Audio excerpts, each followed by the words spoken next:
जी प्रीति मिश्रा जी कह रही हैं कि मुझे हमेशा लगता था कि मोक्ष का मतलब डिवाइन से जुड़ जाना, उनका साक्षात्कार होना और उस परम आनंद को, जी, पूरा नहीं हुआ, उस परम आनंद को महसूस करना, वो भी इसी इसी शरीर में। हाँ, तो अब इस तरह से लोग समझते हैं। भाई, एक चीज देखो, कोई डिवाइन होगा तो वो डिवाइन खुद ही सामने आ जाएगा ना, उसमें क्या दिक्कत, डिवाइन को क्या प्रॉब्लम है कि वो मेरे आपके सामने ना आए, मुझे और आपको उसके सामने जाना पड़े, उसकी क्या जरूरत है। और फिर भी उसको डिवाइन कह रहे हैं हम, कि हमें जाना पड़े उसके पास में।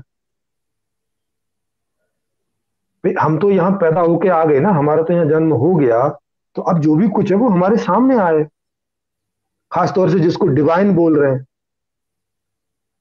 भाई, डिवाइन का मतलब वो भी तो कॉन्शियस हुआ ना।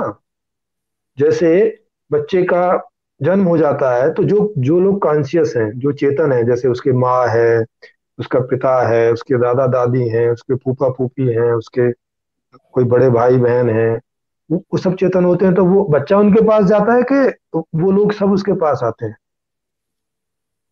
वही आते हैं ना पहले, कि वो उसको पैदा करके सब छुप जाएं।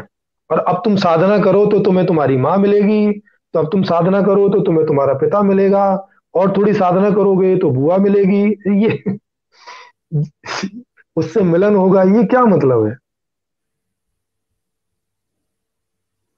मतलब ऐसा कर रखा है कि डिवाइन मतलब जितना डिवाइन है उतना ही मुश्किल से मिलेगा। अरे तो किस बात का डिवाइन है भाई फिर, सरलता से मिले ना, डिवाइन का मतलब तो ये हुआ ना कि सरलता से मिले, स्वाभाविक रूप से मिले, जब हमारी इच्छा हो जाए तभी मिल जाए। जैसे बच्चे की जब इच्छा हो जाती है, माँ उसको दूध पिला देती है, इस बात को ही तो डिवाइन कहेंगे, या ये डिवाइन नहीं है।